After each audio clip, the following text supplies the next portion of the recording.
નમસ્કાર મિત્રો, હું Rishi Pathak, coexisting with python nature club Surat અને wildlife and nature welfare trust તરફથી આપ સૌનું હાર્દિક સ્વાગત કરું છું. મિત્રો, જેમ છેલ્લે આપણે 15-16 દિવસથી અલગ અલગ વિષયો પર વેબિનાર લઈને આવીએ છીએ, રીતે આજે આપણે ફરીથી વેબિનાર લઈને આવ્યા છીએ. આપણી જોડે આજે ફરી જોડાયા છે ડૉક્ટર દિશાન પારાસરે સાહેબ, જેમને 3-4 દિવસ પહેલા મરીન વાઇલ્ડ લાઇફ ઉપર બહુ સરસ સેશન લીધું હતું અને આપણને બહુ સરસ માહિતી આપી હતી મરીન વાઇલ્ડ લાઇફ ઉપર. મિત્રો, જેમ આપણે સૌએ જોયું કે ગઈકાલે આપણે માઇગ્રેશન ઉપર એક સરસ સેશન અટેન્ડ કર્યું. ડૉક્ટર ભાવિક પટેલે બહુ સરસ પ્રેઝન્ટેશન અને બહુ સરસ માહિતી આપણને આપી માઇગ્રેશન ઉપર. તો એ જ પ્રેઝન્ટેશન એ જ ટોપિકને સંલગ્ન આજનો આપણો વેબિનાર છે. જેમ ડૉક્ટર ભાવિક પટેલે આપણને કીધું હતું કે બર્ડ રિંગિંગ થાય છે, બર્ડનું માઇગ્રેશન રૂટ અને માઇગ્રેશન વિશેની માહિતી માટે. તો આજે ડૉક્ટર પારાસરે સાહેબ આપણી સાથે એ જ રિંગિંગના ટોપિકને લઈને આપણને વધુ માહિતી આપશે કે રિંગિંગ શા માટે જરૂરી છે અને રિંગિંગ કઈ રીતે કામ કરે છે. તો આપણે એમનો વધુ સમય ના બગાડતા એમને રિક્વેસ્ટ કરીએ કે સેશનની શરૂઆત કરે અને આપણને ખૂબ સરસ માહિતી રિંગિંગ વિશે આપે. ડૉક્ટર સાહેબ. Thank you so much, Rushi Bhai, for the introduction and introducing the topic also. ગઈકાલે આપણે બધા જ બર્ડ માઇગ્રેશન વિશે આપણે ઘણું બધું જાણ્યું ડોક્ટર ભાવિક પટેલ પાસેથી, and it was really a fantastic webinar, and most of you must have got some additional information from what you had. So continuing to that, I'll be talking more about the ringing technique. Bird ringing શું છે, કઈ રીતે કરવું જોઈએ, એના ફાયદા શું છે, એના વિશે આપણે થોડી ઘણી આજે ચર્ચા કરશું. મારો જે સૌથી પહેલો બર્ડ રિંગિંગનો જે એક્સપિરિયન્સ હતો, that was a few years back, જ્યારે મેં બર્ડ રિંગિંગ શરૂ કર્યું as a scientist or as a researcher. So after trapping the first bird I had in my hand, and suddenly I realized that it was very difficult for me to identify, and I took almost a minute to identify, and it was one of the most common wader or shorebird you generally see on the coast of Gujarat or in the wetlands of Gujarat, and it was a red shank. એટલે ringing આમ સહેલું છે, આમ થોડું tricky છે. જો તમે અમુક વસ્તુઓ ના સમજો, ના કરી શકો,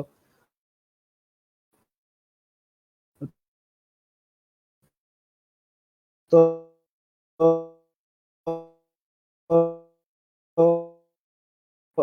બર્ડને નુકસાન થાય અને કદાચ મિસલીડ અને we will interact. So basically આપણને રિંગિંગની જરૂર શું કામ પડે? તો જેમ ગઈકાલે ડોક્ટર પટેલે કહ્યું કે we can understand the migration. કોઈ એક જગ્યાએ રિંગ કરેલું બર્ડ આપણને બીજી જગ્યાએ દેખાય, વી રીસાઇટ the tagged or ringed birds, then it is we can say that the bird has migrated from X place to Y place. એટલે કે એક જગ્યાએથી આવીને બીજી જગ્યાએ એ આવ્યું છે કોઈ પણ એક ઋતુની અંદર. એટલે આપણે એનું માઇગ્રેશન જાણી શકીએ છીએ. બીજી વસ્તુ છે કે બર્ડ છે એક હેબિટેટનો કઈ રીતે ઉપયોગ કરે છે. For example, some birds stay in particular habitat for few days and then migrate further.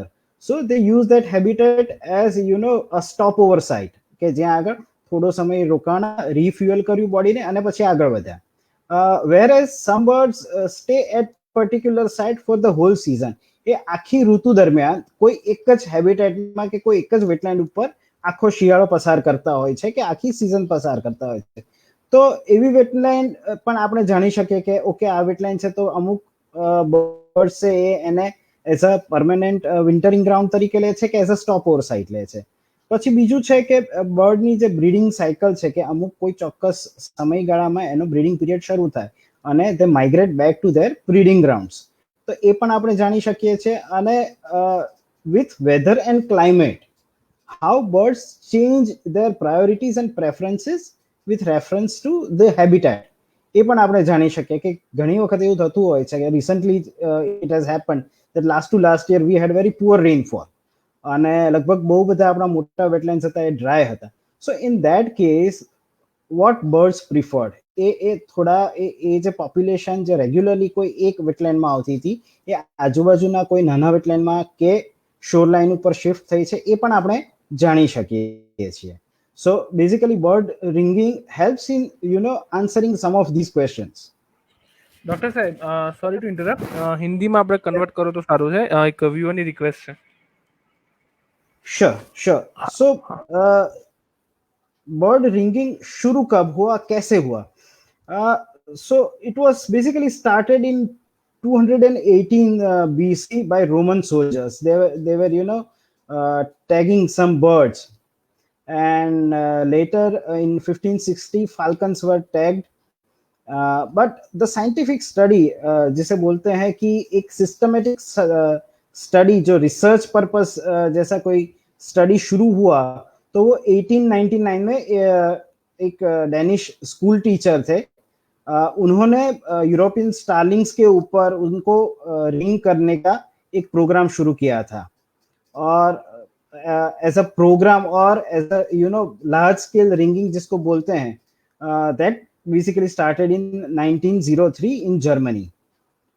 उसके बाद ब्रिटेन में, यूरोप के बहुत सारे कंट्रीज में, यूएसए में, उसके बाद इंडिया में भी शुरू हुआ रिंगिंग बहुत सारी जगह पे। उसके बाद सब्सिक्वेंटली वो रिंगिंग एक्टिविटीज चालू हो गई।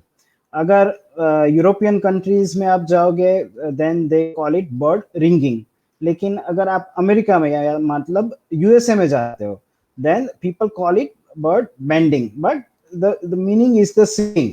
There is not much difference in it. India में भी काफी सालों पहले से रिंगिंग हो रहा है। Doctor Salim Ali was one of the pioneer in doing bird ringing. Gujarat के अंदर आपको you will be surprise to know that lot of lesser floricans were ring by late Maharaja Dharm Kumar Singh ji. Doctor Parasharya ने काफी सारे रीफ हेरन्स जो रीफ इग्रेट्स है उनको भी टैग किया हुआ है। तो ringing is not a new science, it a very conventional old science, और समय के साथ उसमें जो एडवांसमेंट हुआ है वो काफी सराहनीय है। It is very commendable that the advancement is taking place in that, and we are still hoping that it will take further steps in advancing the technology especially. And basically any ringing or bird bending should be in a program or scheme base. हम उसको एक छोटा सा project बना के नहीं कर सकते। It has to be a scheme और a program where you can do long term ringing, तभी हमको जो उसका रीसाइटिंग डेटा है वो एडिक्वेट मिल सकता है, because it is predicted that hardly 1% resighting is noted. तो उसका मतलब है अगर हम 100 बर्ड्स को रिंग करते हैं तो उसमें से एक हमको दिखता है। Maybe with time very good photographers and people with good spotting scopes वो रेशियो बढ़ सकता है, but still we need to do it on a very large scale. It should be a large scale program. सबसे पहले मैं किसी को पूछता हूं कि for bird ringing what you need, so 90% of the people say we need rings, but I say for bird ringing first we need birds, and for birds we need to trap them. अब ये trapping method जो है वो कहाँ से evolve हुई? So most of these methods evolved from traditional the poachers or the bird trappers who were using this trapping method basically as to consume the birds, but these methods are converted for conservation purpose. So उसमें थोड़ा तोड़ मरोड़ करके जिससे bird को damage ना हो, the bird should not be damaged. So in that ways these methods were altered. So the first is the mist net, or the other something similar to mist net is mesh net. So in this picture you can see यहाँ पे poles जो हम bamboo के poles होते हैं उसको लगा के उसके बीच में लूप वाली नेट रखते हैं, and we have to be very specific with this quality of the net. We cannot have pure nylon rope net. Nylon rope की जो नेट होती है उससे बर्ड्स को बहुत ही डैमेज होता है उसकी विंग्स को। सो it is basically cotton mixed with nylon net. और जैसे शोर बर्ड्स है या वेडर्स है तो उसके लिए छोटी मैश साइज की नेट लेना बहुत जरूरी है, otherwise the bird will fly from that net. और उस तरह से it has to be species targeted net हमको लेना चाहिए। So this is mist net and mesh net जिसको बोलते हैं, उसका एक एग्जांपल है। This is basically used in shorebird bird trapping, as well as in some of the forest also this method is used. This is clap trap. जो लोग नल सरोवर या उसके आसपास रहते हैं, नल सरोवर से ज्यादा परिचित है, तो वहां पे उसको ध्राप करके बोलते हैं। It is basically used for some of the roosting birds, जैसे कि टर्न्स एंड गर्ल्स हैं, कभी कभी ग्रे लेग गूस वगैरह आते हैं। So on on dry surface they sit there for afternoon और इवनिंग रोस्ट। अब हम लोग क्या करते हैं, the researchers they first identify these areas, और जब बर्ड्स फीडिंग के लिए बाहर निकल गए होते हैं एरिया से, तब उसको जाके हम बिछा देते हैं। So it is basically a squarish kind of what you call a hut, which is laid or buried inside the ground। और जैसे ही बर्ड आते हैं, one of the wire is उसको खींचते हैं हम यहाँ से, so it gets erected like a tent. It becomes like a net का जो टेंट होता है वैसा पूरा हो जाता है, और बर्ड्स उसमें फंस जाते हैं। सो this is one another method जिससे हम बहुत सारे बर्ड्स एक साथ ट्रैप कर सकते हैं। One more is noose trap. Noose मतलब जिसको गुजराती में या हिंदी में हम फंदा बोलते हैं। फांसलो और फंदा, जो सीक्वेंस के अंदर हम नीचे जमीन के अंदर मड में लगा देते हैं, और उसका जो लूप है, वो लूप के अंदर बर्ड का पैर फंस जाता है, and it cannot get it out from it. मैं आपको वो लूप का छोटा सा वीडियो दिखाता हूँ, so you will understand that what kind of loop it is.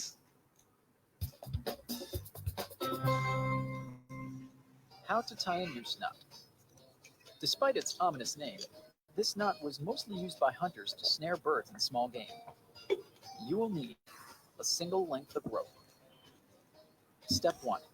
Make a loop by crossing one end of the rope or working end over the remaining rope or standing end. Step 2. Pass the working end horizontally behind the loop, forming a smaller loop at the base of the larger loop. Step 3. Bring the working end around the front and poke it down through the smaller loop. Step 4. Pull the working end to tighten the knot, creating an adjustable loop.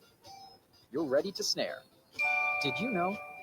The word noose is believed to originate from the Old French word nœud, meaning knots.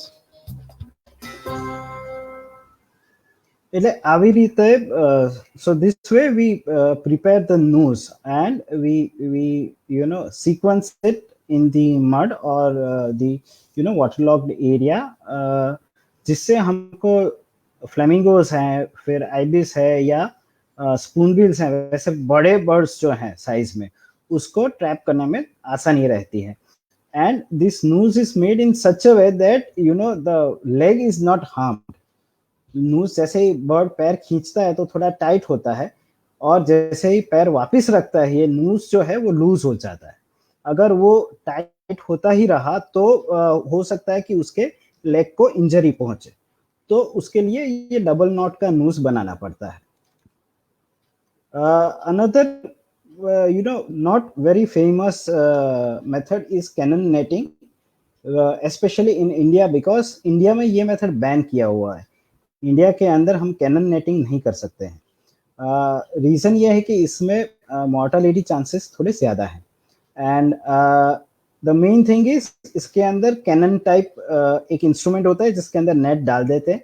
We have to fire it, और जो net है उस जाके birds के ऊपर गिरता है। I have one video for that also.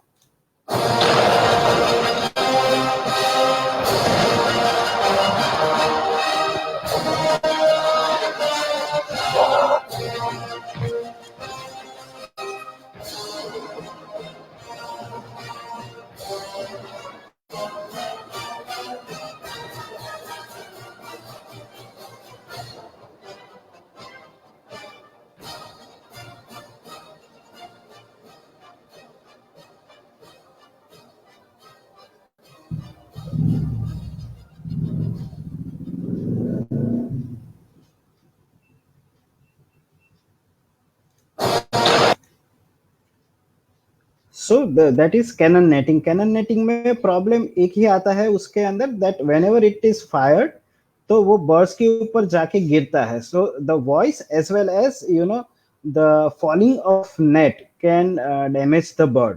तो इसकी वजह से हमारे कंट्री के अंदर ये कंप्लीटली बैन है. Now we need certain equipments जिससे हम रिंगिंग कर सकें. So one of the most important equipment is the plier. Plier मतलब हम जिसको गुजराती में पक्कड़ बोलते हैं, लेकिन ये ऐसा वैसा इलेक्ट्रिशियन का पक्कड़ नहीं है. You can see these small holes in the plier. Now these holes are according to the ring size. Ring की जो अलग अलग साइजेस होती हैं उसके हिसाब से ये अंदर के जो होल्स है वो बनाए गए हैं. एंड बिकॉज ऑफ दैट हम जब ये प्लायर को प्रेस करते हैं तो बर्ड को डैमेज ना हो, उसके लेग को डैमेज ना हो, उस हिसाब से ये जो प्लायर है वो एक्ट करता है और रिंग को क्लोज करने में हेल्प करता है. Second one is what we require is the socks. Why the socks? Socks है ऐसा कोई भी कपड़ा जो बर्ड को जब हम कैप्चर करते हैं तो उसके मुंह के ऊपर ढकने के लिए बहुत जरूरी है. अदरवाइज द बर्ड, दो बात हो सकती है. The first one is that bird can harm you with its beak, that is one thing. And the bird gets into the shock. अगर बर्ड के ऊपर आप कोई कपड़ा या ऐसा सॉक्स उसके मुंह के ऊपर पहना दो कॉटन का, जिससे वो ब्रीथ तो कर सके लेकिन बहुत देख नहीं पाए, तो बर्ड शॉक में कम जाएगा और बर्ड को जब आप रिलीज करोगे तो वो आराम से उड़ पाएगा. So it is very important even for those who are into the rescue of birds. It is very important to close the eye of the bird whenever you are handling it. तो उससे ये फायदा होगा कि वो shock में कम जाएगा. Then we need a vernier calipers to measure, to take the measurements. Then we need a digital weighing scale जिसके अंदर हम बर्ड को वे कर सके. हमको एक क्लॉथ बैग चाहिए जिसके अंदर हम बर्ड को रख के वे कर सके, या उसको एक जगह से, जैसे जहाँ पे हमने ट्रैपिंग किया हो वहां से जहाँ पे हम उसको रिंगिंग करते हैं उसके बीच में अगर मान लो 40-50 मीटर या 100 मीटर का डिस्टेंस है तो वो ट्रांसपोर्ट करने के लिए भी ऐसा क्लॉथ बैग इंपॉर्टेंट है. We can also use the cane का जो वो टोकरी आती है, the cane bowls in big sizes, that also we can use this cloth bags as well. Then we need different rings. So the most conventional ones are the ones you see in the center, which are of aluminum alloy.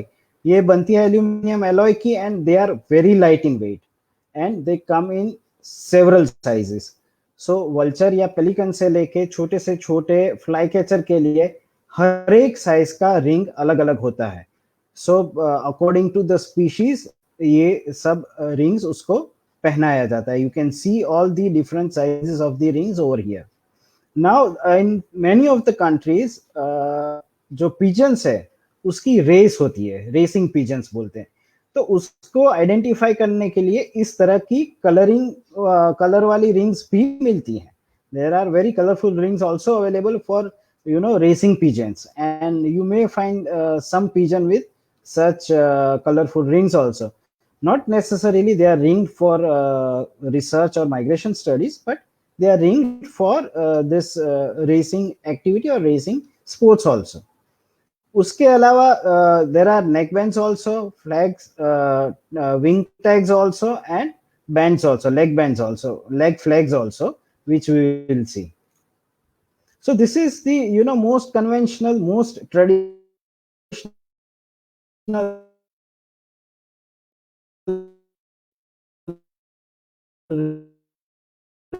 ring that society है. तो हम every ring has its unique sequence and the size. For example ये ring पे लिखा है K2811, तो ये एक यूनिक आइडेंटिटी नंबर हो गया ये रिंग का, जो कोई एक बर्ड को हमने पहनाया हुआ है. Okay, and it is written that inform Bombay Natural History Society.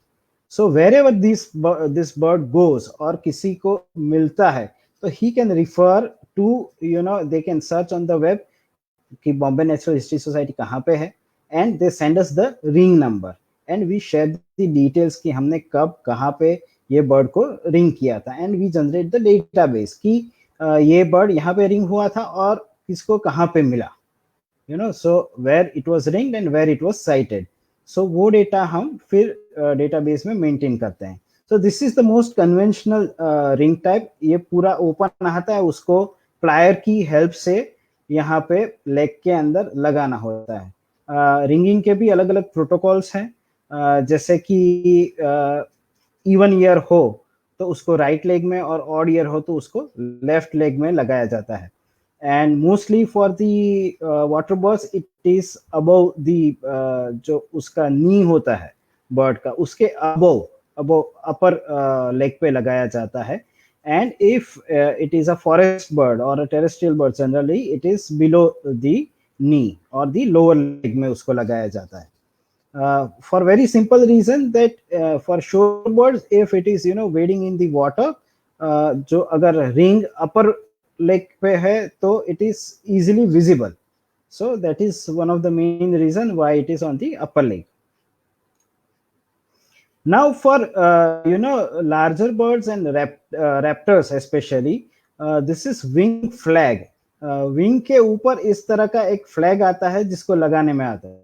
Now because of this, when this raptor is sitting from the wing, you can see the number of the flag.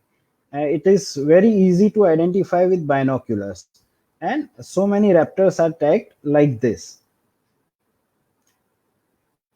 Neck collars. This is one of the picture from our own area only. हमने ये थोल में last year इसको tag किया हुआ है bird को, और this kind of neck collars is you know, used for geese and swans, और ऐसे यू नो वाटर बर्ड्स के जो ग्रेनिवोरस या हर्बीवोरस हैं, जो फिश नहीं खाते.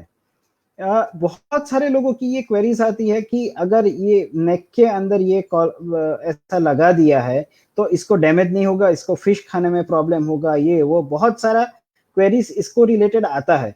सो the first thing is that these collars are ideal only for birds which are, you know, granivorous and herbivorous. And another thing, if you see closely, अगर आप यहाँ पे देखो तो उसको हम टाइट नहीं करते हैं. These are flexi collars, जो ऐसे ओवरलैप होके रहते हैं.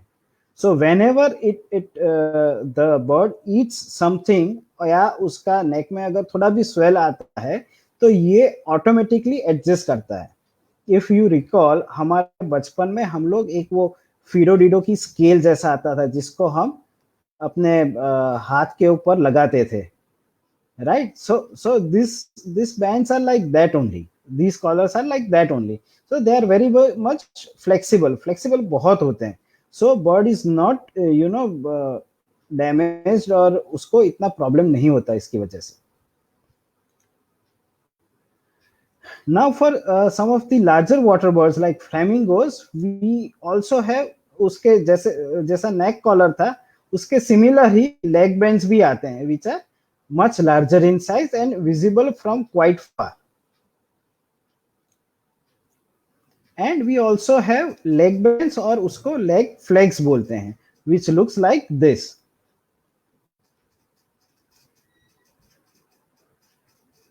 Now each, हमको पता कैसे चलेगा जब हम बर्ड देखते हैं कि ये कहाँ से आया, कौन से कंट्री का है and all?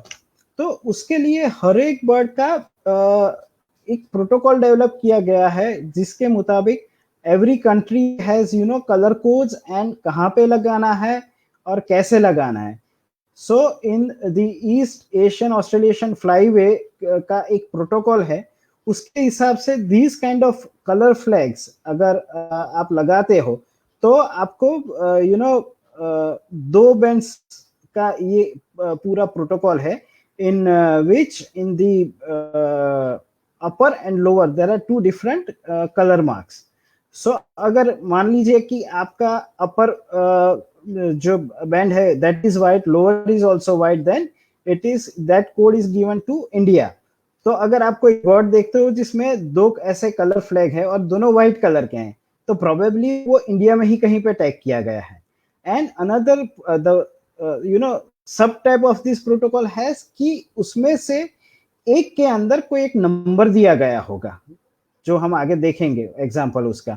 So this number is engraved with some colour, जैसे व्हाइट इंडिया के लिए है, व्हाइट के अंदर रेड कलर. तो हमको वो देख के ही पता चल जाता है कि ये जो बर्ड है उसको इंडिया में टैग किया गया है. So these protocols are available online. अगर आपको चाहे तो आप मुझे लिख सकते हो, मैं भी आपको भेज सकता हूँ. So for shorebirds lot of protocols are available online. जैसे यहाँ पे देखिए, अगर white and yellow with these black engravings है तो ये चाइना का बर्ड है. द सेम वे, जैसे मैंने कहा था, ये जामनगर खिजड़िया के पास का एक फोटोग्राफ है जिसके अंदर J11 लिखा हुआ है, which is written in red. I think ये धैर्य भाई झवेरी या उसका किसी का फोटोग्राफ है. So there are two different flags you can see here. One is white with engraving in red and one is plain white. तो वो जो है वो इंडिया का है. Then there is plain orange with black engraving, no another flag on the leg. एक ही flag है, तो ये ऑस्ट्रेलिया का है. तो इस तरह से पूरा एक प्रोटोकॉल डेवलप किया है हर कंट्री के लिए, जिसकी वजह से लोगों को देख के एक अंदाजा आ जाए कि ये बर्ड कहां से आया होगा. So what are the benefits, इससे फायदा क्या होता है कन्वेंशनल मार्किंग के, जिसके अंदर रिंग्स हैं, फ्लैग्स है, नेक कॉलर्स है, ये सब से फायदा क्या होता है. So the first and foremost is totally non invasive. हमको कहीं पे बर्ड के साथ काटा पीटी नहीं करनी पड़ती है, हमको सीधा उसको लगाना ही होता है. सो it is basically non invasive technique. ये जो है वो हमको एक बेसिक इंफॉर्मेशन देता है कि bird travel from X area to Y area, right, and it helps in identifying the site fidelity. जैसे हम नेक कॉलर की बात कर रहे थे, तो in Wadhwana there is one greylag goose जो कंटिन्यूअसली 4 साल तक देखा गया था. It was tagged in Pong dam in Himachal Pradesh, और वहां से वो माइग्रेट करके हर विंटर के अंदर वडवाना में आता था. तो that is called site Fidelity. तो बहुत सारे ऐसे बर्ड्स है वो प्रीफर एनी स्पेसिफिक और पर्टिकुलर साइट, तो वो पूरा पॉपुलेशन के लिए वो साइट का होना बहुत जरूरी है. So in that ways it is very much critical कि अगर हमारे पास दूसरी कोई टेक्निक नहीं है तो हम ये कन्वेंशनल टेक्निक तो हमको करनी ही चाहिए फॉर ऑल दीज इंफॉर्मेशन. अब जैसे इसके बेनिफिट्स हैं, वैसे उसके कुछ लिमिटेशंस या डिसएडवांटेजेस भी हैं.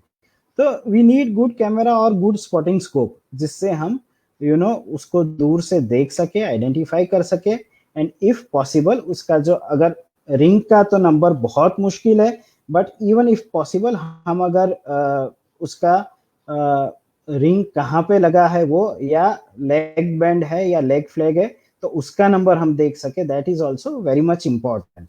सो we need a good camera or good spotting scope for that.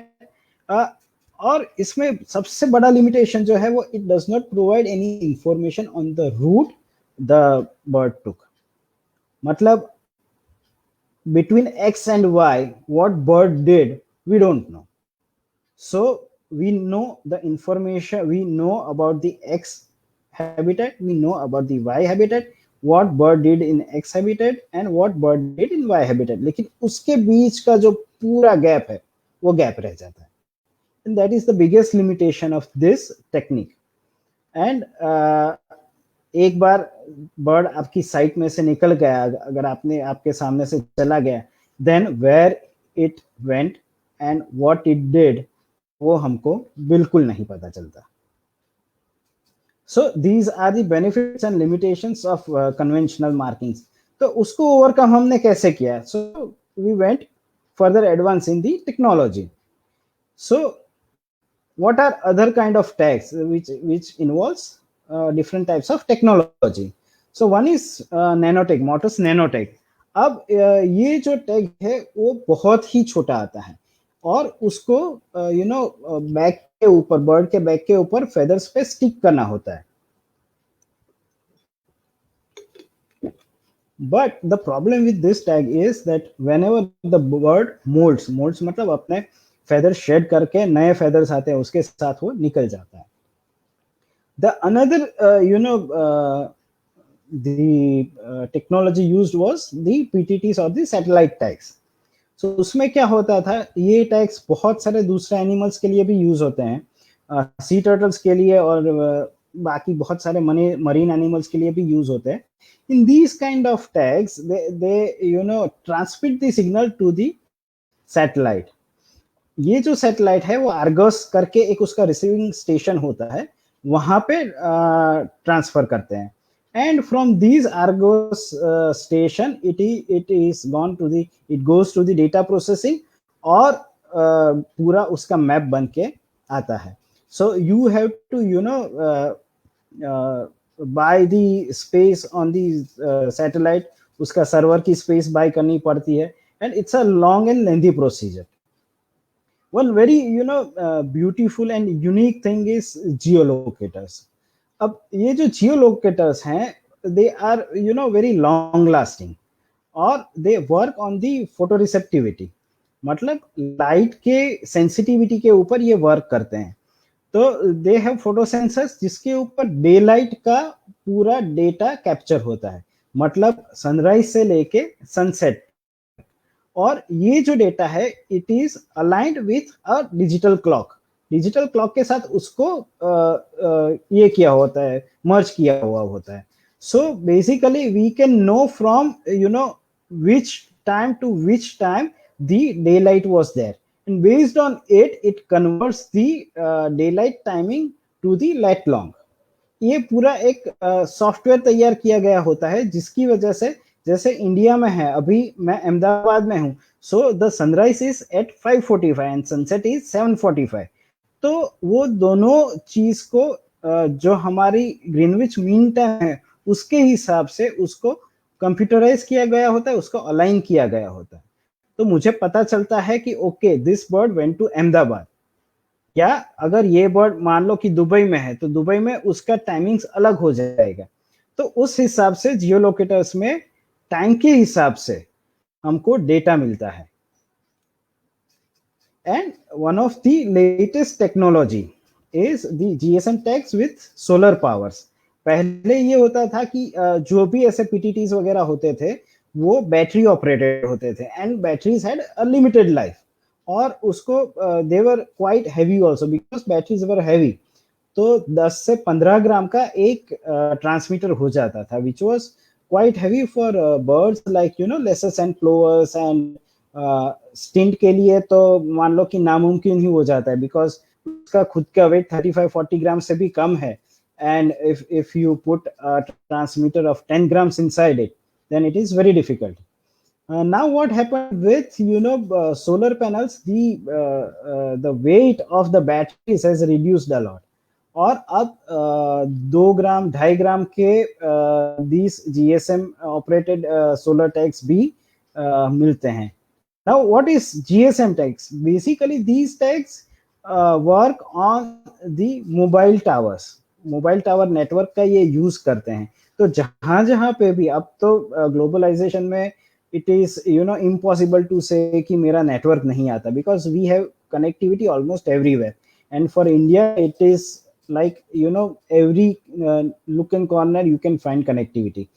सो जहां पे भी कोई भी मोबाइल हो, मतलब इट इज नॉट नेसेसरी कि अगर इसके अंदर हमने चिप कोई भी कंपनी का डाला हो, इसको मतलब जैसे हम रोमिंग में हमको हर जगह पे नेटवर्क मिलता है, उसी तरह से the bird also gets network from each and every mobile company. So कोई भी मोबाइल नेटवर्क मिले, it transmits the signal. So उसके हिसाब से ये पूरी टेक्नोलॉजी उसके ऊपर चलती है. So this is very handy tool, and lot of people are now using this for a lot of bird migration studies. And as I said that from 15-20 grams of heavy satellite tag, now the tags are of 2 grams and 2.5 grams or even lesser are now available. So the possibilities of tagging the very small waders and small shorebirds is very high now. So one of the example of this GSM tag एक बार्टिल गॉडविट को Australia के अंदर tag किया गया था. It was E7. So what it did, how it helped to understand that it departed from Australia, somewhere near New Zealand,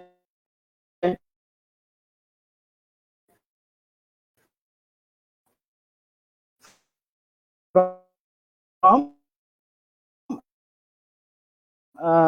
somewhere China, up 20 पे रहा, and from there it flew on 1st May and reached somewhere in Alaska on 5th May, सिर्फ 5 दिन में. So this journey, if you see, 17 मार्च से 24 मार्च के बीच में उसने 10,200 किलोमीटर्स का उसने ट्रैवल किया, और बीच बीच में ये सब जगह पे मोबाइल सिग्नल्स मिले. After that it traveled further to Alaska, stayed there, did the breeding. 30th अगस्त को वो वहां से फिर से नेक्स्ट विंटर माइग्रेशन के लिए उसने शुरू किया. इट वेंट समवेयर नियर हवाई, और हवाई से होके फिजी होके वो वापस जहां से उसने माइग्रेशन अपना स्टार्ट किया था, रिटर्न माइग्रेशन, वहां पे फिर से वो आ गया. So this kind of cyclic information we get from these GSM tags. So as I said, conventional techniques के कुछ benefits हैं, कुछ disadvantages हैं या limitations हैं. वैसे ही PTTs, GPS and GSM based devices जो हैं उसके भी benefits हैं, तो उसके limitations या disadvantages भी हैं. सबसे बड़ा जो एडवांटेज है वो हमको रियल टाइम डेटा मिलता है. I will show you one of the example what is real time data. हमको बर्ड की मूवमेंट की हर एक डिटेल्स, द मिनिमम इतना प्रिसीशन के साथ हमको वो डिटेल्स मिलती है कि it is very much helpful in designing a conservation plan for the bird as well as for the habitat. We get information on flyways. बहुत सारे स्टडीज ऐसे हैं जिसमें बर्ड्स जब एक जगह से दूसरी जगह फ्लाई करते हैं तो वो पूरा फ्लाईवे का इंफॉर्मेशन देती रहती है. फॉर एग्जांपल, बर्ड एक जगह से फ्लाई किया और ऐसी कोई वेटलैंड पर जाके वो रुकता है कि जिसका कोई इंफॉर्मेशन नहीं है. these wetland were never on the list of flyways as well as on the conservation priorities. लेकिन because of these real time data जो GSM और PTTs देते हैं, उसकी वजह से जो हमको डेटा मिलता है, then we come to know, अरे ओके, ये बर्ड तो ये वेटलैंड पे भी रुकता है, it is very important for conservation. So ये सबसे बड़ा जो बेनिफिट है GSM और GPS बेस्ड टैग्स का, ये है जो हमको लेसर नोन वेटलैंड्स के ऊपर और दूसरे सब बहुत सारी ऐसी इंफॉर्मेशन फ्लाईवेज के ऊपर देती हैं. दूसरा चीज है disturbances in habitats. Now what has happened that some of the birds which were migrating in the East Asian Australasian flyway, मतलब जो हमारा इंडिया का ईस्टर्न पार्ट है, वहां उस तरफ नॉर्थ से अलास्का और उस साइड से they were migrating towards China and further south to Australia and New Zealand. Now, because of some disturbance in Yellow Sea, these birds started migrating towards west. वो गुजरात और गुजरात से भी फर्दर वेस्ट में Iran और उस तरफ जाने लगे. Now, this kind of information, when scientists saw that the birds are not taking their conventional routes, they are going somewhere else. तो उसका रीजन क्या है? Then they came to know that there is some disturbance in the particular area, और वहां का immediate conservation plan बनना शुरू हो गया.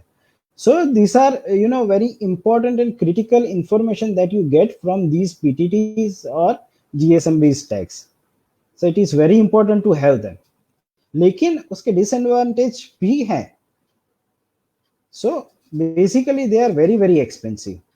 एक GSM टैग अगर आप लेने जाओ तो it is not less than 2 lakh of rupees. 2 lakh रुपए का एक टैग एक बर्ड के ऊपर आप लगाते हो. Now in India some of our research projects are hardly of 5 lakh 10 lakh रुपी. उसके अंदर एक बर्ड को लगाने से कुछ नहीं होता. We need more replicas, more number of birds should be tagged with such devices. हमको फिजिकल डैमेज या कोई भी हैबिटेट के ऊपर फूड कितना है, मतलब what is the food sources available at a particular site, वो हमको इंफॉर्मेशन नहीं मिलती है। तो ये इंफॉर्मेशन हमको खुद फिजिकली वहां जाके उसको क्वांटिफाई करना पड़ता है, वो इंफॉर्मेशन लेनी पड़ती है। अगर शोरबर्ड्स कोई एक जगह पे जाके बहुत सारा फीडिंग करते हैं तो वहां जाके उसका कोर सैंपल लेके उसको एनालाइज करना पड़ता है, उसमें कौन कौन से माइक्रो इनवर्टिब्रेट्स हैं वो देखना पड़ता है। And so these text do not provide that critical information, उसके लिए हमको फील्ड डेटा ही चाहिए। एंड जो सबसे बड़ा लिमिटेशन है इसका वो ये है कि उसका कोई गारंटी नहीं है, because of some storm, some rain, और कोई भी वजह से अगर इसको डैमेज होता है तो we cannot replace it, we cannot do anything, and lot of time it happens. So you invest lot of money and the return is not guaranteed. So अगर आप 5 बर्ड्स को अगर आप GSM टैग लगाते हैं तो पॉसिबल है कि 5 में से 2 GSM टैग 1 साल या उससे ज्यादा चले, बाकी का लाइफ कितना रहेगा we cannot guarantee it. So once we capture the bird, उसको रिंगिंग कर दिया या ऐसा कोई भी टैग लगा दिया फिर छोड़ दिया, नहीं, ऐसा नहीं होता है। we collect lot of information, उसका बहुत सारा डेटा लेना होता है, जिसकी वजह से हमको बहुत सारी बर्ड के रिलेटेड, उसकी बायोलॉजी के रिलेटेड बहुत सारी इंफॉर्मेशन मिलती है। जैसे कि सबसे पहले we measure the beak size, उसका बीक का साइज कितना है। बहुत सारे बर्ड्स में ऐसा है कि मेल एंड फीमेल का एक्सटर्नल डाइमॉर्फिज्म जो है वो उसके फिजिकल मेजरमेंट से ही पता चलता है, कोई ऐसा यूनिक कैरेक्टर नहीं है। जैसे पी फॉल में है कि मेल पी फॉल और फीमेल पी फॉल हमको बाहर दूर से डिस्टिंक्टली देख, वी कैन आइडेंटिफाई कि ये मोर छे ना ढेल से तरत खबर पड़ी जाए। But for these birds, these details provide information on its sexual dimorphism and as well as the growth of the body. Bird कौन से ईयर का होगा, these measurements provide these critical details. फिर हम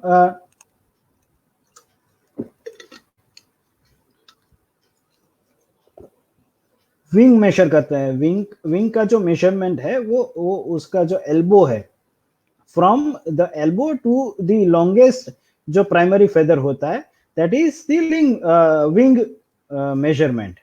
सो that we also take. Then the tarsus, जो पैर होता है उसका बर्ड का, उसमें this is called tarsus, so that measurement is also important.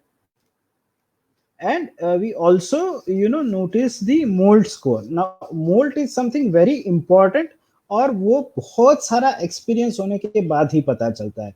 that is basically wear and tear of these primary feathers.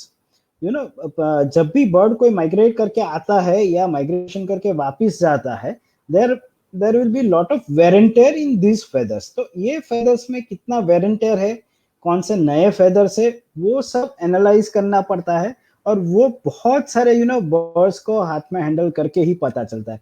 I think Gujarat में मोल्ड स्कोर देख पाना या इसको एनालाइज करने वाले मुश्किल से 2-3 लोग हो गए या उससे भी कम। So this is very important information on the birds, कि इसके ऊपर से हमको पता चलता है कि बर्ड माइग्रेट करके आया है, कितने टाइम से है और कितनी by what time it will be going back.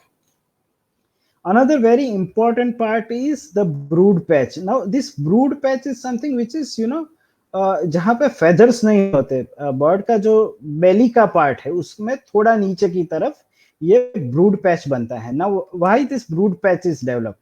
Brood patch जो है वो basically it has lot of veins passing by through, और इसकी वजह से उसका ये जो ब्रूड पोर्शन है वो थोड़ा वार्म रहता है, which helps in incubating the egg. So when you see that the brood patch is developing, that means that ये bird का breeding period शुरू होने वाला है और it has already started. So that's मैं कह रहा था ना कि ringing gives the information about the bird's biology also. सो जब भी बर्ड कैप्चर करके ये डेटा हम लेते हैं तो ये भी पता चलता है कि बर्ड का ब्रीडिंग सीजन कब चालू हो रहा है, and possible variations also. कभी कभी होता है कि हमको मार्च में ब्रूड पैच देखने को नहीं मिलता कोई बर्ड में, और कोई बर्ड में फरवरी में भी ब्रूड पैच का डेवलपमेंट शुरू हो जाता है.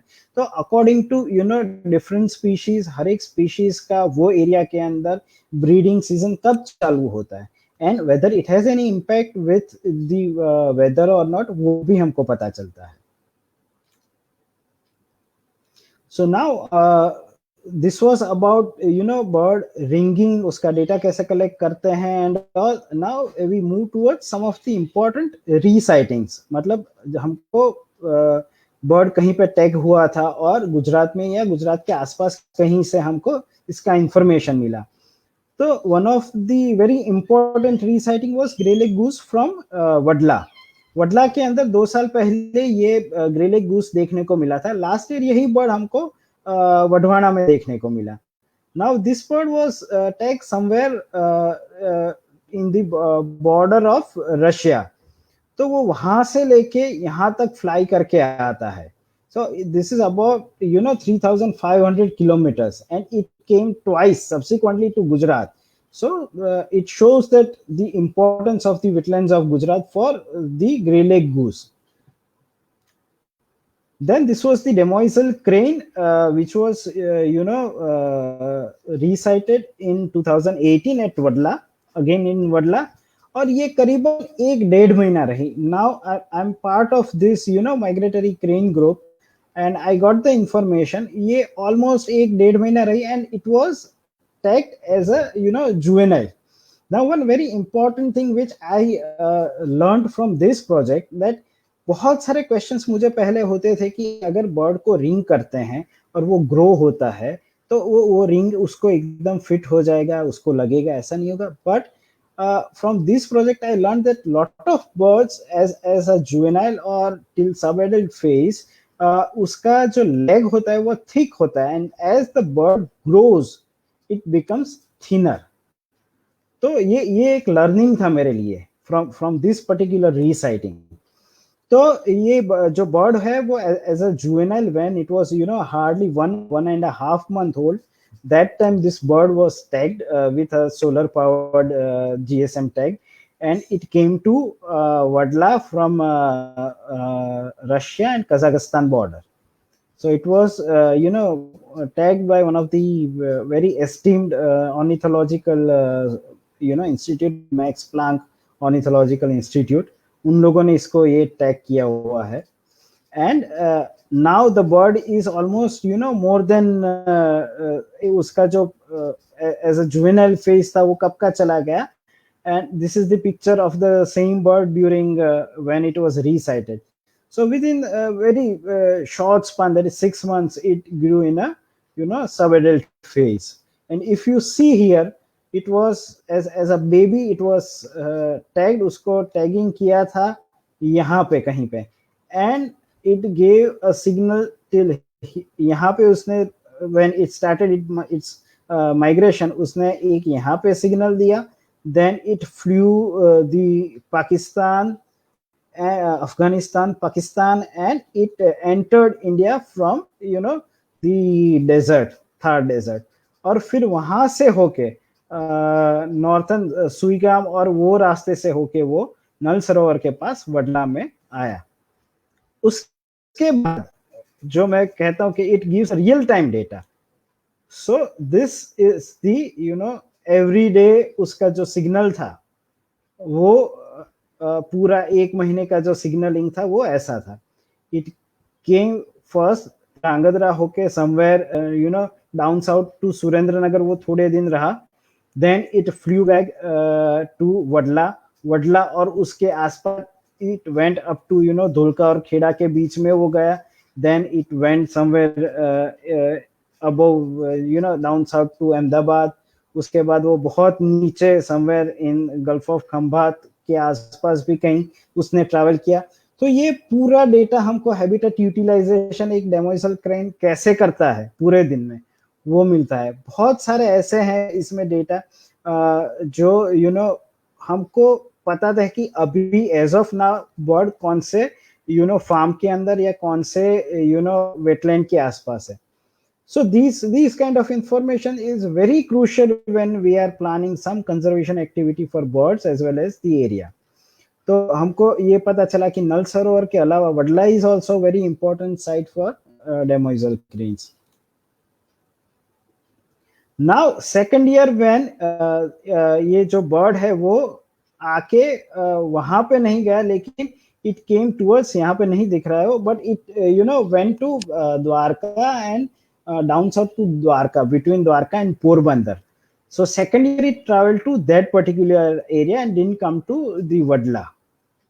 So the reason is not very much known. हो सकता है कि बहुत सारी बारिश थी और उसकी वजह से वहां पे मतलब पोरबंदर द्वारका साइड पे भी बारिश अच्छी थी, तो वहां पे क्रॉप अच्छा हुआ होगा ग्राउंड नट का, उसकी वजह से पॉसिबल है कि बर्ड शायद उस तरफ चला गया हो.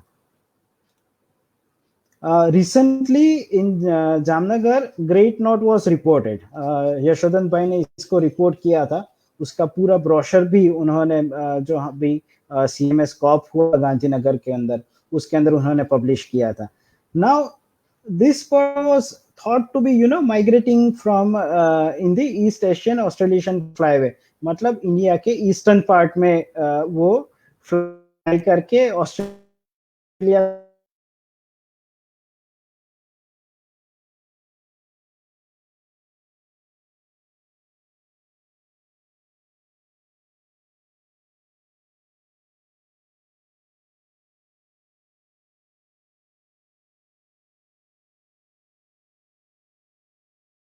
मतलब अक्टूबर नवंबर से लेके मार्च अप्रैल तक ये बर्ड्स वहां पे रहे. So it provides a very useful information कि ये जो बर्ड है वो गुजरात की जो कोस्टल एरियाज है, गल्फ ऑफ कच्छ की जो कोस्टल एरियाज है, उसको as a permanent wintering ground की तरह से यूज करता है. तो उसके ऊपर वो हैबिटेट के ऊपर इसको सस्टेन करने का प्रेशर ज्यादा है. So that requires more attention. ऐसी इंफॉर्मेशन हमको इससे मिलती है. So if you see the bird was somewhere tagged in Kamchatka करके एक जगह है, वहां पे उसको टैग किया था. वहां से जनरली दे गो चाइना के बॉर्डर होके, साउथ चाइना से होके दे गो टूवर्ड्स ऑस्ट्रेलिया न्यूजीलैंड. उसके बदले दे केम टूवर्ड्स गुजरात, और this is almost 5,500 kilometre long flyway. ऐसे बहुत सारे रीसाइटिंग डेटा से जो कहते हैं कि बर्ड कहाँ से कहाँ मूव करते हैं. One of very important information we got that एक कौवा था, उसको रिंग किया था. It was resighted some 300 kilometres down south from its original location.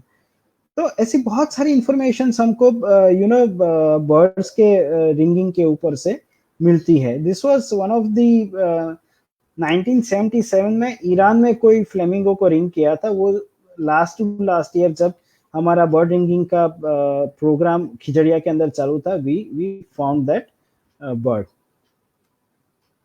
Then one sand plover, greater sand plover, करीबन twice it came to Modhwa, I think in 2014 and 2015 or 2015 and 16.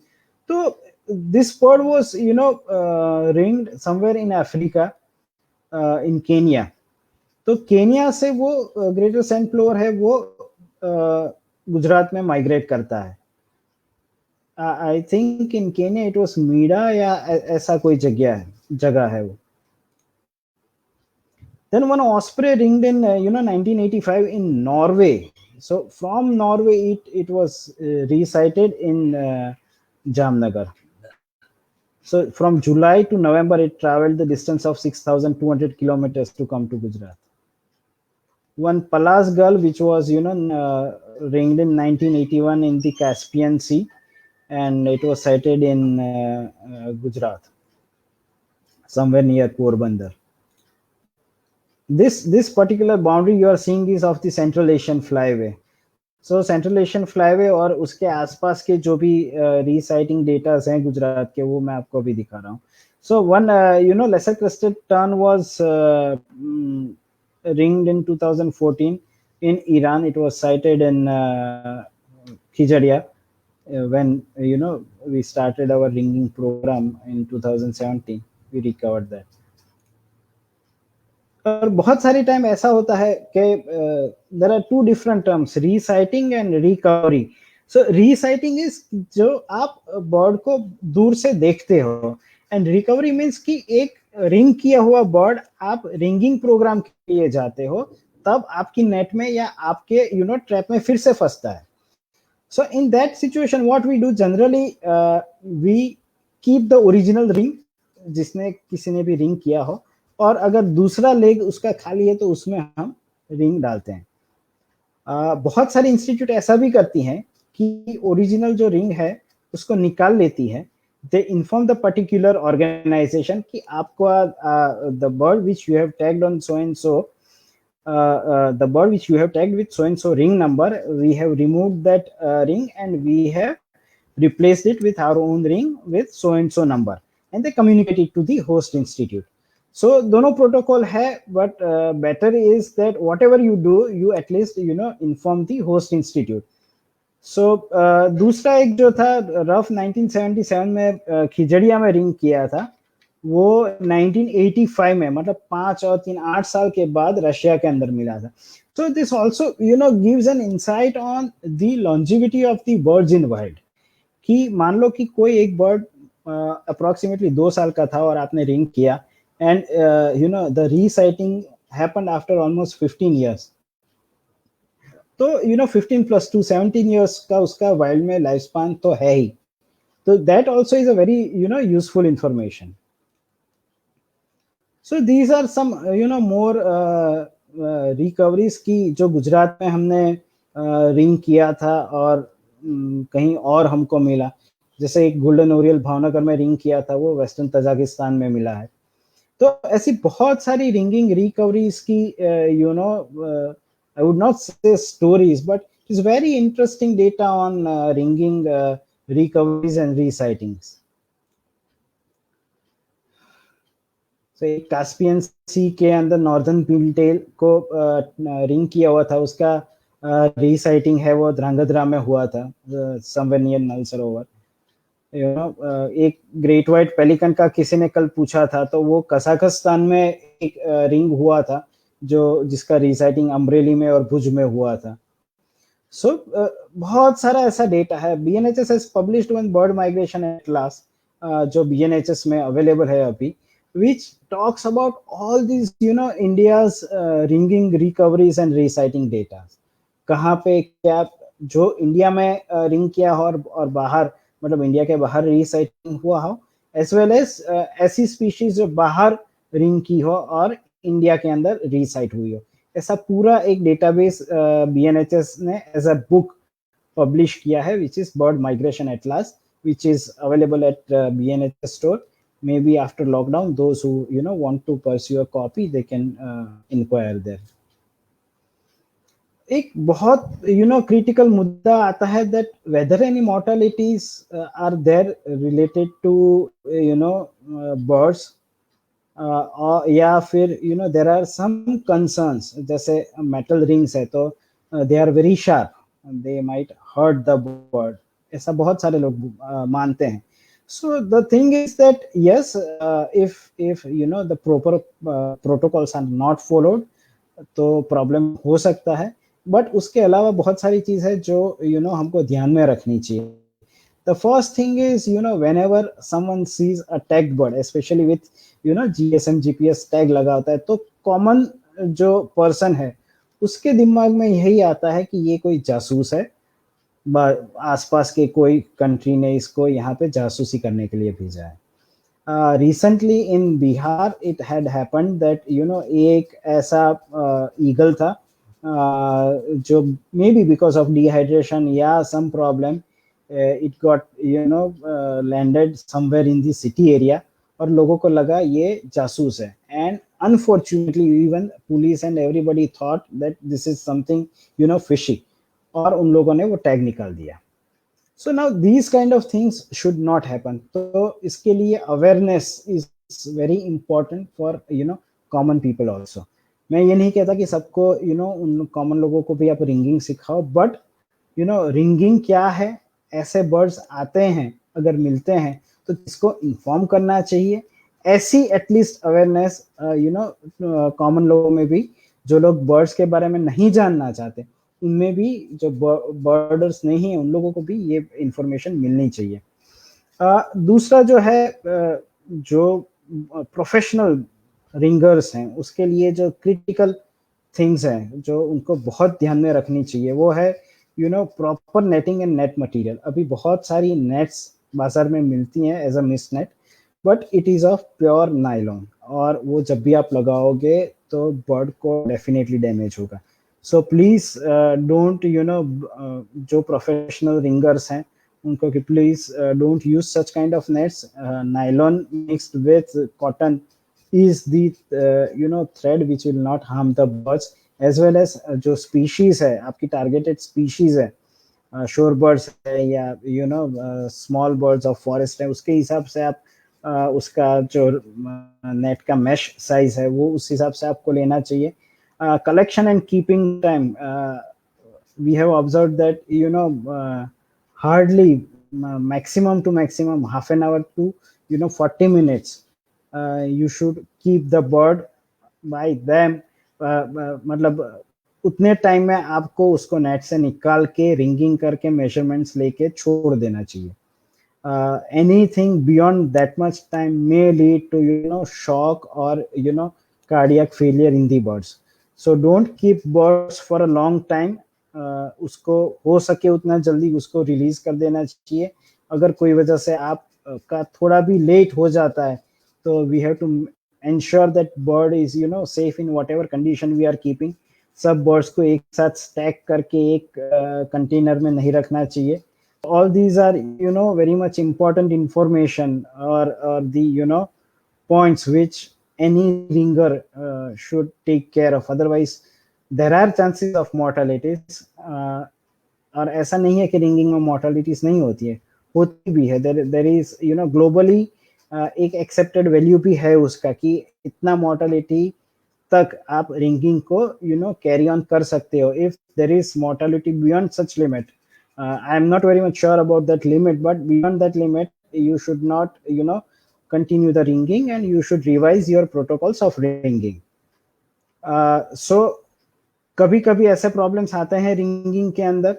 It is a part of ringing procedure, but as soon as you face any problem तो उसको पहले से उसको cure करने का रास्ता हमको ढूंढना चाहिए. So this is about mortality and other concerns. Thank you so much. अगर आपको कोई क्वेश्चंस हो तो आप पूछ सकते हैं.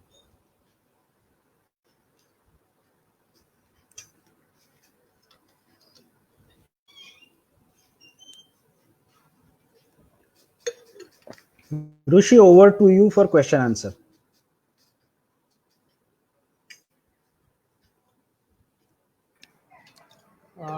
Sir, few questions are there. So, Okay. તમે જેનો આન્સર આપો. So what Diyesh is asking that, sir, what are the qualification of being a ringer? Qualification of being a ringer, right? So first thing, as per the BNHS standards, we expect that person has to be qualified in basic degree of science, biological sciences, BSc के MSc करेलू होવું જોઈએ zoology માં, કે environment science માં basic bird physiology આવડવી જોઈએ. After that, generally what we do that we train them for 2 to 3 years under someone's supervision. So we start it with we send them for setting the nets, birds કેવી રીતે trap થાય છે એની લગભગ 3 થી 4 વર્ષની intensive training મળે. એના પછી we allow them to ring a bird independently. ઇન્ડિયાની અંદર કોઈ પણ એવું સર્ટિફિકેશન કે એવું અત્યારે એઝ ઓફ નાઉ છે નહીં. ઇન્ડિયા સિવાય લગભગ બધા યુરોપિયન અને અમેરિકન કન્ટ્રીઝની અંદર it is compulsory to get the license, and that is more difficult. ખાસ કરીને બ્રિટનમાં ને ત્યાં આગળ તો લગભગ 5 થી 7 વર્ષનો એક્સપિરિયન્સ થાય પછી જ તે તમને ઇન્ડિપેન્ડન્ટલી રિંગિંગ કરવા દે છે.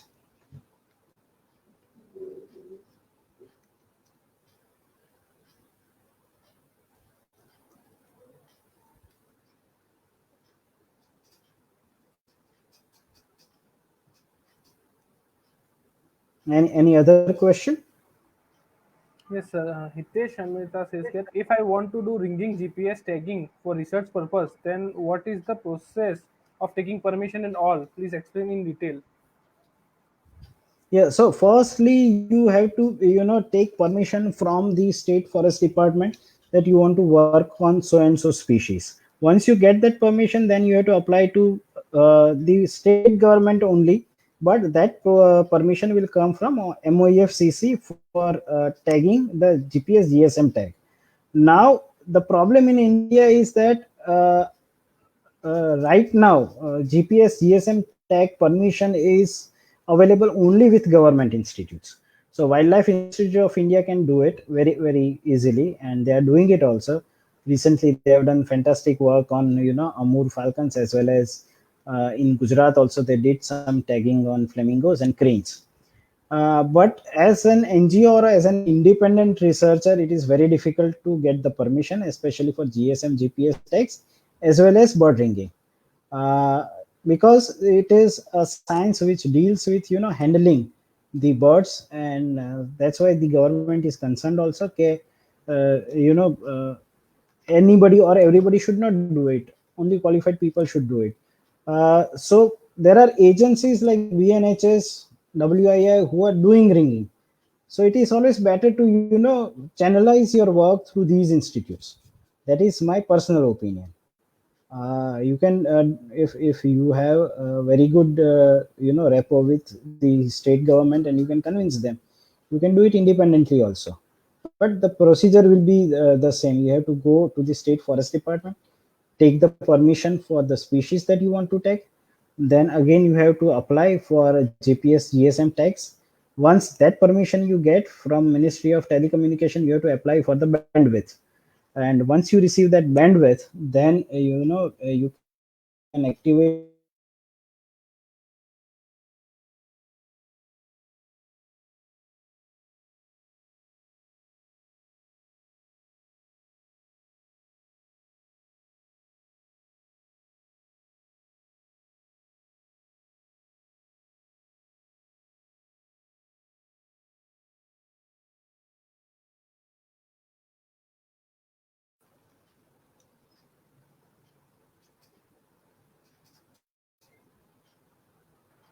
Sandeep Bhatt is asking, what do I do if I find a ringed bird?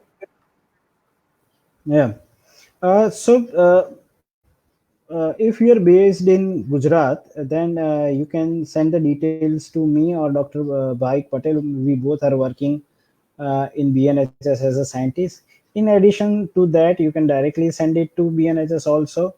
There is benz at bnhs.org. That is the email address, or you can send it to us also. Because BNHS is the nodal agency for bird ringing, and we are in touch with the global bird ringers, as well as the we are BirdLife partner for India. So we maintain, and that database is there with us.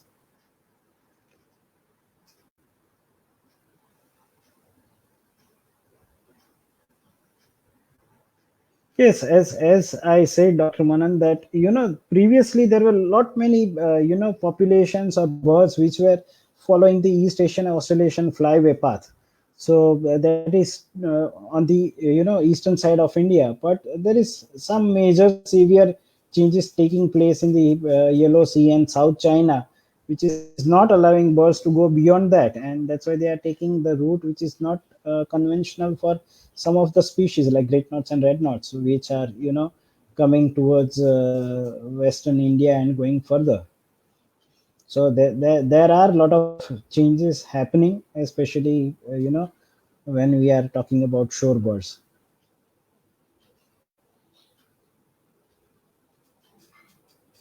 Legal procedure to do ringing, as I said, to do ringing, we need the permission from Principal Chief Conservator of Forest Wildlife, PCCF Wildlife, or the Chief Wildlife Warden.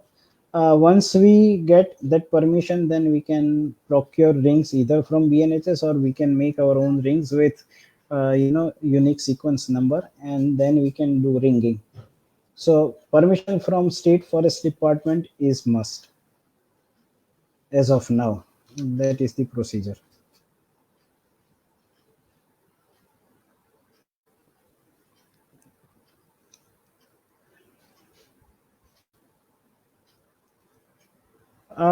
રિતુલભાઈ, BNHS છે એ એનું જે NV centre છે એના through એક course run કરે છે, green skill development programme જેને કહીએ છીએ. એ GSDP ની અંદર અમે બેઝિક બર્ડ રિંગિંગ નો કોર્સ કરીએ છીએ, which is basically for students or people who are interested in this work and are unemployed. તો એવા લોકો માટે અમે ગ્રીન સ્કિલ ડેવલપમેન્ટની અંદર બર્ડ રિંગિંગ માટેનો પ્રોગ્રામ કરીએ છીએ, જે તમે અટેન્ડ કરી શકો. અને if you are really interested તો એની અંદર તમે આગળ કરિયર પણ બનાવી શકો.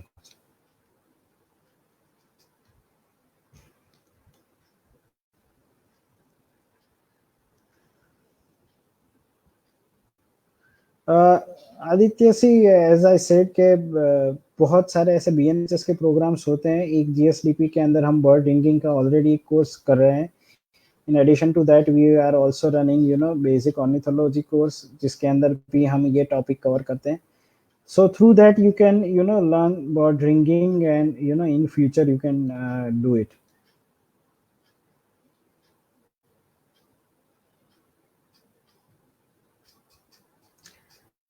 Dhavalji, yes, there is a protocol for institutional ringing.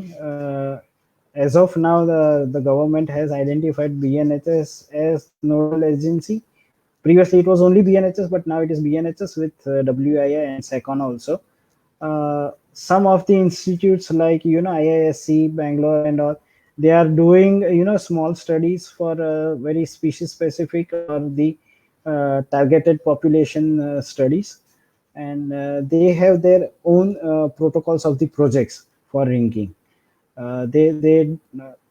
Many of the projects have their own protocols, and very rarely they follow the global protocols available for ringing.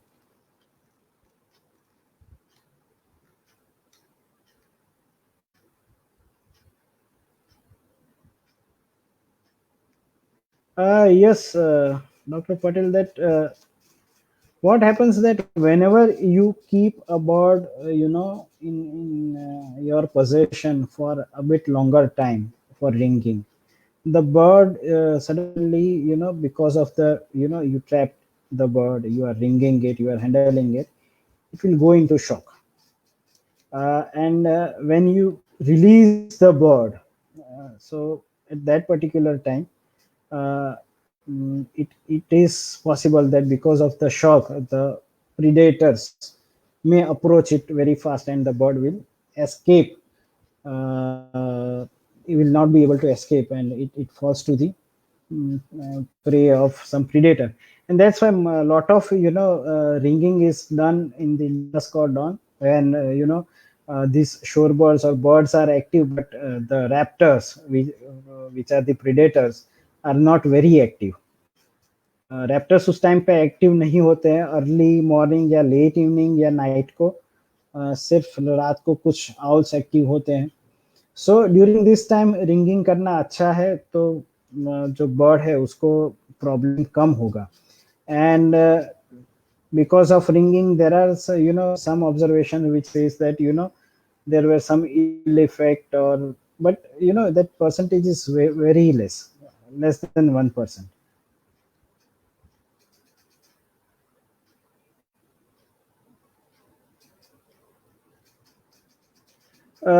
Jayeshbhai, બર્ડને ringing કર્યા પછી મેઇટિંગ પીરિયડમાં કોર્ટશિપ વખતે પ્રોબ્લેમ થાય પણ ખરો, ન પણ થાય.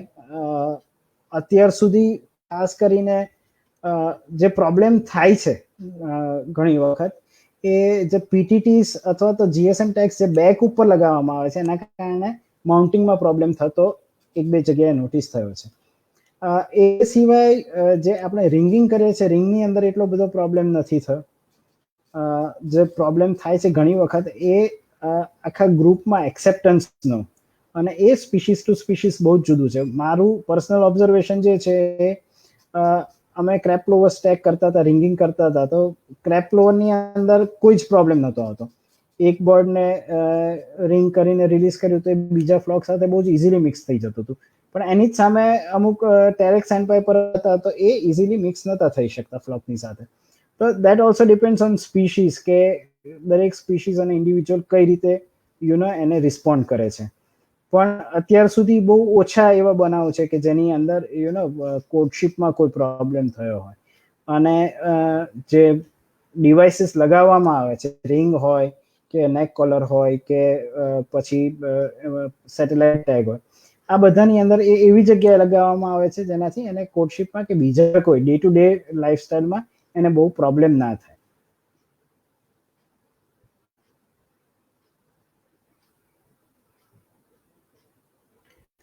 Anyway, to get real-time flyweight data, you have to be part of some ringing program, then you can get these data, because these data are highly sensitive. They fall under the IPR Act. So either if you are a part of that group or you know somebody personally in that group, then you can definitely get those data. I'm not very much sure if any of the data is freely available.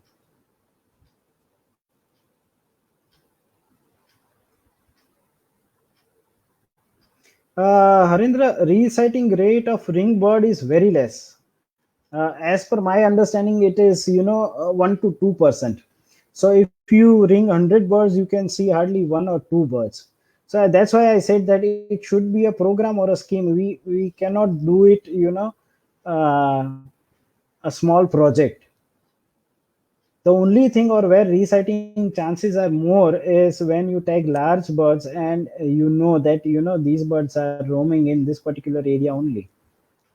For example, flamingos ની અંદર resighting data તમને વધારે મળી શકે, because we know breeding માટે કચ્છમાં જાય છે, રિટર્નમાં there are all possibilities કે LRK કે નળ સરોવર કે ત્યાંથી થઈને ભાવનગરની આસપાસ, પોરબંદરની આસપાસ, કે પછી અલ્ટિમેટલી છેલ્લે મુંબઈની આસપાસ NRI કોમ્પ્લેક્સ ને એની બધી વેટલેન્ડ્સમાં મળે. તો આ શું છે કે સ્પીસીસ ટાર્ગેટેડ તમે જ્યારે રિંગિંગ કરતા હો ત્યારે એનો રીસાઇટિંગનો ચાન્સીસ ખૂબ વધી જાય છે.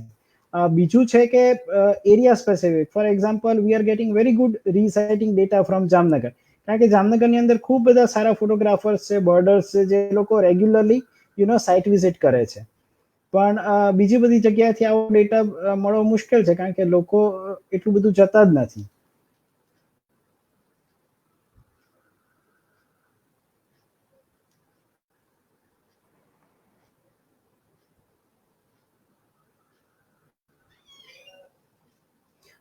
ગુજરાતની અંદર gulf of Kutch marine national park, Khijadiya, Nal Sarovar અને થોળ, આ 3 જગ્યાએ અમારું અત્યારે બર્ડ રિંગિંગનું કામ ચાલુ છે.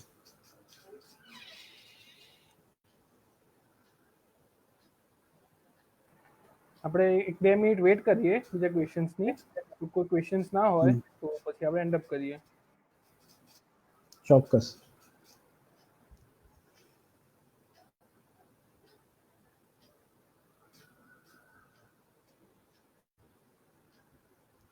Yes, Sandeep bhai, 2 and 3, total 3 migration articles are coming regularly. One is of this Kaku, another is of Amur falcon tagged by WII Dr. Suresh Kumar, and another one is of a crane named Vadla, which is also tagged by Wildlife Institute of India.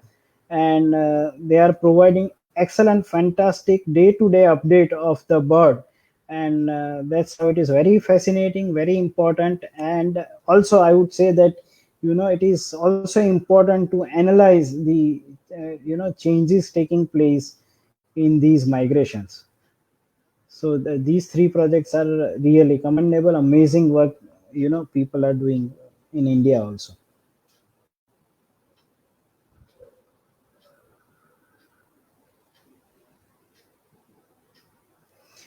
Ring બર્ડનો data basically ringing કર્યા પછી એ data કાયમ માટે અમારી પાસે હોય જ છે, એવું નથી કે એને ડિસ્કાર્ડ કરી નાખવામાં આવે, કારણ કે વી નેવર નો કે કેટલા વર્ષો પછી બર્ડ આપણને રીસાઇટ થશે.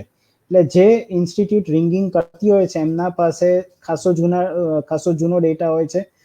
BNHS છે લગભગ છેલ્લા 70-80 વર્ષથી રિંગિંગ કરે છે, તો એ બધો જ ડેટા લગભગ 90,000 ઉપર બર્ડ્સ BNHS અત્યાર સુધી રિંગ કર્યા હશે, તો એ બધા જ બર્ડ્સનો ડેટા BNHS એ મેન્ટેન કરવું મેન્ડેટરી છે. એ જ રીતે દરેક ઇન્સ્ટિટ્યૂટ કે જે બર્ડ રિંગિંગ કરે છે એ બધા માટે એ ડેટા મેન્ટેન કરવો ખૂબ જ જરૂરી છે. કોઈ જ ડેટા ડિસ્કાર્ડ ના કરી શકાય.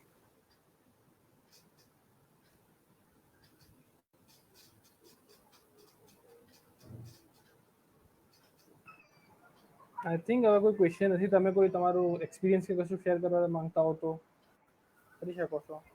ઋષિભાઈ, જે રીતે મેં કહ્યું, બર્ડ રિંગિંગની અંદર કદાચ ringing is it is a basically technique which you can learn, but the most difficult task in bird ringing is કે ખૂબ જ ઇઝી લાગતા બર્ડ્સ જ્યારે આપણને હાથમાં આવે ત્યારે એને આઈડેન્ટિફાઈ કરવા ખૂબ અઘરા થઈ જાય છે, because we are used to seeing them through binoculars or spotting scope. So we know કે ધારો કે રફ હશે તો રફનું પોસ્ચર આવું હશે, અને ગોડવીટ હશે તો એનું પોસ્ચર આવું હશે. But as simple as red shank, for me it was difficult to identify જ્યારે મેં એને હાથમાં પકડ્યું. So it is a fantastic experience. એક બર્ડ જ્યારે ક્રેપ પ્લોવર છે એ મારું ડ્રીમ બર્ડ કહેવાય ને એવું છે, and first time when I ring તો it was a lifetime experience. અને એક ને એક સાથે લગભગ 3 કે 4 બર્ડ્સ ક્રેપ પ્લોવર અમે લોકોએ ભૈદર આઇલેન્ડ ઉપર રિંગ કર્યા હતા. તો it was a life time experience કે જે બર્ડને આપણે બાયનોક્યુલરમાં જોતા હોઈએ દૂરથી, અને એને પકડી અને એને રિંગ કરવું અને રિલીઝ કરવું, તો it is a very it gives goose bumps, આપણા રૂવાડા ઊભા થઈ જાય એવું કામ છે. But yes, it is science, it requires lot of training, અને બહુ સિમ્પલ લાગે એવું નથી, પણ ન થઈ શકે એવું પણ નથી. એટલે those who want to pursue career in bird ringing, તો એ લોકોએ સિન્સિયરલી આ કામને ફોલો કરવું જોઈએ. અને એઝ આઈ સેડ કે બહુ બધા હવે કોર્સિસ પણ થાય છે આને રિલેટેડ, તો attend them and try to get into the mainstream of bird ringing. Thank you so much sir, બહુ સરસ સેશન લેવા માટે. અને આપણે હોપ કરીએ કે ઇન્ડિયામાં આ જે રિંગિંગની ટેકનોલોજી છે એ આવનારા દિવસોમાં ડેવલપ થાય અને બર્ડ કન્ઝર્વેશન માટે એક ખૂબ સરસ પગલું ભરાય. Thank you so much sir for taking a nice session, joining us.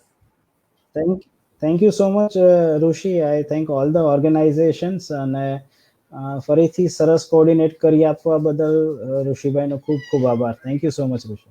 So much sir. Thank you so much all viewers આપને જોઈન કરવા માટે. જો તમે અત્યાર સુધી અમારા પેજીસ લાઈક ના કર્યા હોય, nature club Surat, coexisting with python અને વાઇલ્ડલાઇફ એન્ડ નેચર ટ્રસ્ટ, તો એ પેજને લાઈક કરો. દરરોજ અમે આવનારા દિવસની નેક્સ્ટ ઇવેન્ટની અમે અપડેટ ત્યાં મૂકતા રહીએ છીએ, તો તમને અપડેટ મળતી રહે. Thank you so much for joining us. Rishi, sorry for interrupting. એક બહુ ઇમ્પોર્ટન્ટ વાત કદાચ I missed out that during ringing we have to take utmost care. અત્યારે જે રીતે એક આપણે બહુ ડિફિકલ્ટ ફેઝમાંથી પસાર થઈ રહ્યા છે બધા. What I would like to mention is that there are lot of avian influenza transfer થતા હોય છે. So we work on that also, કે એવિયન ઇન્ફ્લુએન્ઝા કઈ રીતે ફેલાય છે બર્ડ્સની અંદર. અને જ્યારે રિંગિંગ કરતા હોય ત્યારે રિંગરની અંદર પણ એ વસ્તુ ના ફેલાય એનું પણ અટમોસ્ટ કેર લેવા માટે જેમ અત્યારે આપણે માસ્ક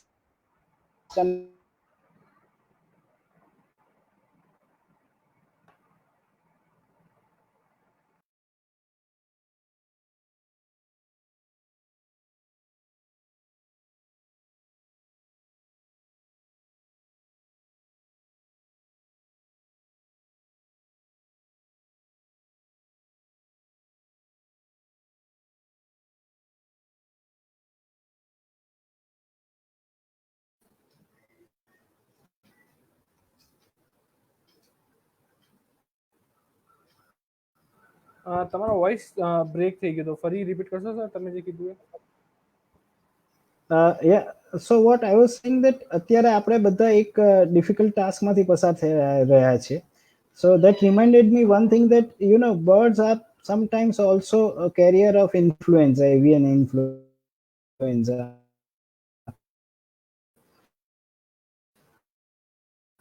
તો એનું જે પણ થઈ શકે. So we have to be careful when we are doing this bird ringing and trapping કે આ પ્રકારનો કોઈ પણ ડિઝીઝ છે એ આપણામાં ટ્રાન્સમિટ ના થાય.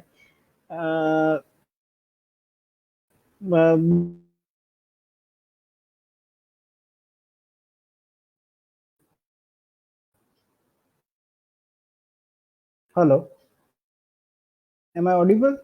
Yes, now you are audible. Hello. Hello. Hello.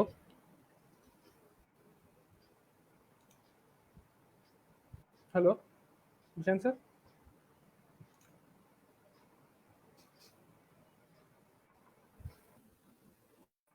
Hello.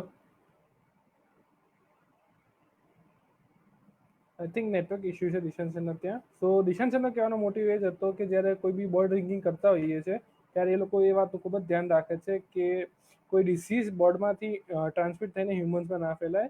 અને આ જે કંઈ બી એમનું પ્રેઝન્ટેશન આપ્યું એના પરથી એક મોરલ એ પણ નીકળે છે. Hello. Yes, ઋષિભાઈ.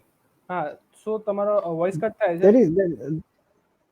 So there is some connectivity issue. No problem. I got your point that કે તમે કહેવા માંગો છો કે જ્યારે કોઈ બી રિંગિંગ થાય છે ત્યારે આપણે એ વાતનું ખૂબ જ ધ્યાન રાખીએ છીએ કે કોઈ બી બર્ડ કે એના કોઈ બી ડિસીઝ હ્યુમનમાં ટ્રાન્ઝિટ ના થાય. Right, if I am not wrong?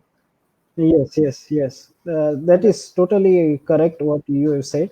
અને એની સાથે એ પણ કે જ્યારે આવું કોઈ પણ આઉટબ્રેક બર્ડ્સની અંદર જોવા મળે છે તો એ પણ આ પ્રકારનું જ્યારે અમે રિસર્ચ કરતા હોઈએ છીએ ત્યારે એના થ્રુ પણ બ્લડ સેમ્પલ્સ છે કે એવું બર્ડની અંદરથી લઈ અને એનું એનાલિસિસ કરવાનું ટ્રાય કરતા હોઈએ છીએ કે કોઈ બર્ડ્સમાં આવા સિમ્ટમ્સ છે કે નહીં. અને બીજી એક વસ્તુ એડ ઓન કરવા માંગીશ, જે કોઈ બી આપણું તમારું જે પ્રેઝન્ટેશન હતું એના ઉપરથી મને એક મોરલ મળ્યું છે આખા પ્રેઝન્ટેશનનું, કે જ્યારે કોઈ પણ આપણે આવા કોઈ બર્ડને રિંગ બર્ડને જોઈએ તો કોઈ પણ રેસ્ક્યુઅરે કે કોઈ એને પકડવાનો ટ્રાય ના કરવો જોઈએ અને જાતે રિંગનું પ્રોસેસ સ્ટાર્ટ ના કરવી જોઈએ, કેમ કે આ બહુ જ સેન્સિટિવ વસ્તુ છે અને બહુ જ કેરફુલી આ વસ્તુ કરવી પડે છે. સાચું ખોટો તો મને સાચું કરજો. ના, you are 100% absolutely right, ઋષિભાઈ. Yes, sir. So thank you so much for joining us and taking a great session on bird ringing. Thank you. Thank you so much. Thank you.